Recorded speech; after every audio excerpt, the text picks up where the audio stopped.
Circuit diagram তো আমরা দেখছি। ফার্স্টে আমরা রেটেড ভোল্টেজ সাপ্লাই দিব নো লোডের ক্ষেত্রে, আর ব্লকের ক্ষেত্রে রেটেড কারেন্ট সাপ্লাই দিব। ঠিক আছে, আমার ছবিটুকু তুলে না, ঠিক আছে? শুধু এই যে না স্যার, আপনার ছবি উঠতেছে না।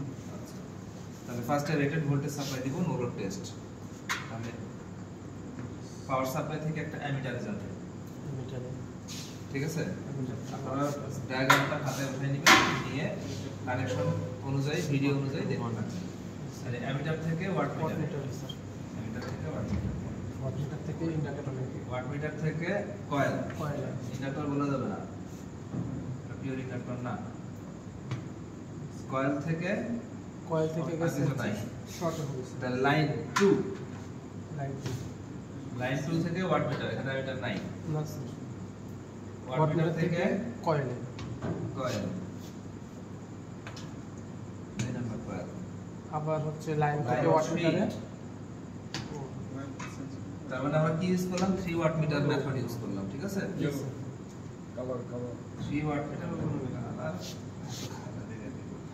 সব লাল কয়েল 3 দুইটা দেন। এই পাশে আমরা ইউজ করে দেব, শর্ট করব, শর্ট সব লাল হয়ে গেছে। আমরা শর্ট করলাম, শর্ট করলাম। এটা স্যার ইজি। এবার বায়াসিং করতে হবে আরেকটা, বায়াসিং করব ওয়াট মিটারকে। তাহলে ওয়াট মিটারে ফিক্সড 220 ভোল্ট সাপ্লাই দিতে হবে।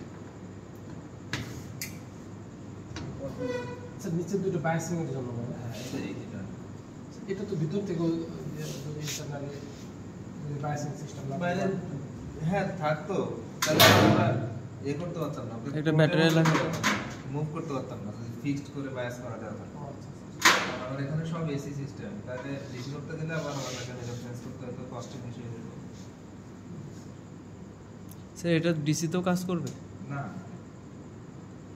হ্যাঁ ডিসি তে কাজ করবে, এটা 3 ফেজ না, এটা ডিসি কাজ করবে না, ওয়াট মিটার জি স্যার। ডিসি ওয়াট মিটার আলাদা। তাহলে এখন আমরা কি করব? ভোল্ট মিটার ইউজ করব। ভোল্ট মিটার এখান থেকে রেটেড ভোল্টেজটা ঠিকঠাক মতো আসে কিনা চেক করার জন্য ভোল্ট মিটার কানেক্ট করব। এখন আমরা রেটেড ভোল্টেজ সাপ্লাই করব, তাই তো?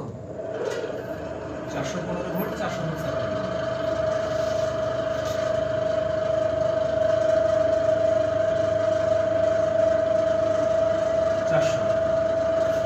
লিখেন 400 রেটেড ভোল্টেজ 400, ওখানে লেখা আছে দেখেন 100 বিওসি না বিওসি বিওসি 400 আইওসি 403 আছে 125 108 109 আসছে, তাই বিওসি 400 আছে দেখেন। হ্যাঁ স্যার দেখছি বিওসি আইওসি সবই লেখা ঠিক আছে আইওসি কত আচ্ছা ঠিক আছে 1.25 আর পিওসি 108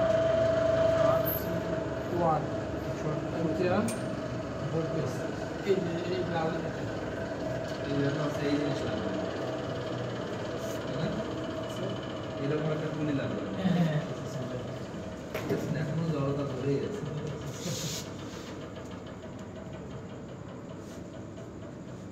তাহলে এখন হচ্ছে এইদিকে একটু খেয়াল করুন, পজ করেন, ঘুরাবো, ঘুরাই দেখবো যে কত ওয়াটে এটা রোটেট করা শুরু করে।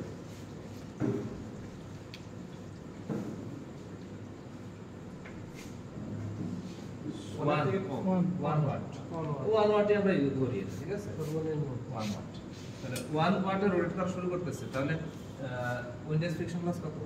160, ঠিক আছে? 108 ছিল ওটা থেকে ওখানে আগের ডাটা, এটা আগের ব্যাচের ডাটা, আপনাদের তো এটা পান না, এটা হয়েছে, ঠিক আছে? এক ওয়াট উত্তর পেলাম হচ্ছে ইসের জন্য friction loss windows friction loss P of W N F. তাহলে আমার ওপেন সার্কিট টেস্ট শেষ। এখন আমরা এই ডাটাগুলো দিয়ে বাকি প্যারামিটারগুলো বের করব, ঠিক আছে? এবার